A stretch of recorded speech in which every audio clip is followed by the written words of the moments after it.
ছেলের সাথে বাবা মায়ের সম্পর্কে একটা বড় স্বার্থ থাকে। এই বিষয়টা আমরা অনেকেই লক্ষ্য করি। ছেলের সাথে একটা বড় স্বার্থ থাকে বাবা মায়ের। যখন কোনো ছেলে বিয়ে করে, সাথে সাথে বাবা মা মনে করে আমার ছেলে বউয়ের হয়ে গেছে, এই ছেলে আর আমাদের নাই। কিন্তু যখন মেয়েকে বিয়ে দেয় তখন কিন্তু তারা এই কথাটা কখনো চিন্তা করে না। মেয়ে কখনো পর হয় না, তারা মনে করে মেয়ে তো আমাদেরই আছে, মেয়ে কখনো পর হয় না। কিন্তু ছেলেকে বিয়ে দেওয়ার সাথে সাথেই তারা এই কনসেপ্ট নিজের ভিতরে ফিট করে নেয় যে ছেলে আর আমাদের কাছে নাই, ছেলে মেয়ে বউয়ের হয়ে গেছে। এরা থেকে আমাদেরকে দূরে সরে আসতে হবে। মনে রাখবেন এটা কেন হয়, কেননা বর্তমান যুগের বাবা মারা মেয়েদের কাছ থেকে কিছু আশা করে না, রিটার্ন কিছু আশা করে না, ছেলেদের কাছ থেকে অনেক কিছু আশা করে। মেয়েদের কাছ থেকে যখন সে অনেক খরচ করে এবং সে কখনো ভাবেই না যে মেয়ে আমাকে এগুলো রিটার্ন করবে, আমাকে আবারও এগুলো ফেরত দিবে, এটা কখনো বাবা মারা আশা করে না।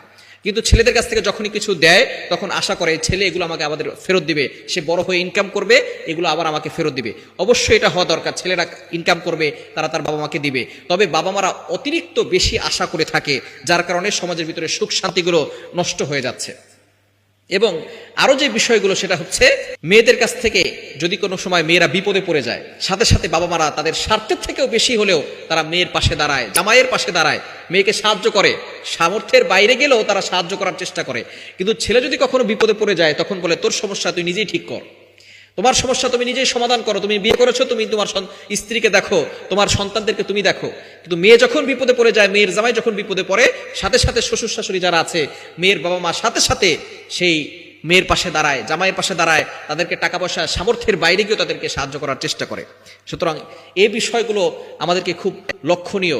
বিশেষ করে যখনই কোনো মেয়েকে বিয়ে দেয়, পড়াশোনা করার পরে বাবা যদি 10 লক্ষ টাকাও খরচ করে, খরচ করার পরে কখনো মেয়েকে বলে না যে তোর জন্য 10 লক্ষ টাকা খরচ করেছি। কিন্তু ছেলের পড়াশোনা করার পরে যদি ছেলেকে 2 লক্ষ টাকা ব্যবসার জন্য দেয়, এটা বাবা মা সারা জীবন মনে রাখে, তোকে 2 লক্ষ টাকা দিয়েছিলাম, তোর পিছনে এত টাকা খরচ করেছি, ব্যবসার জন্য এত টাকা আমরা দিয়েছিলাম, এটা সারা জীবন বাবা মা মনে রাখে। শুধু তাই নয়, মেয়েদের কাছ থেকে বাবা মা কোনো আশাই করে না, যার কারণে মেয়েরা যদি 100% ভিতরে মাত্র 5% দেয়, তাহলেই বাবা মা মনে করে আমার মেয়েই মনে হয় আমাকে খুব ভালোবাসে, আমার মেয়ে আমাকে বোঝে, আমাকে নিয়ে ভাবে। কিন্তু ছেলে যদি 100% ভিতরে 70% দেয়, 80% দেয়, তারপরও বাবা মার মন ভরে না। বাবা মার মন তখনও ভরে না, তারা মনে করে 100% আমাদেরকে দেয় না কেন। ছেলের সুখ বাবা মার সহ্য হয় না।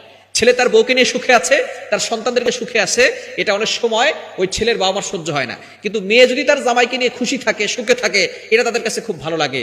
মেয়েরা যত বেশি সুখে থাকে, বাবা মাওরা তত বেশি সুখে থাকে, তত বেশি ভালো থাকে। মেয়ে যদি 10 গুণ বেশি সুখে থাকে, বাবা মাও 10 গুণ বেশি সুখে থাকে।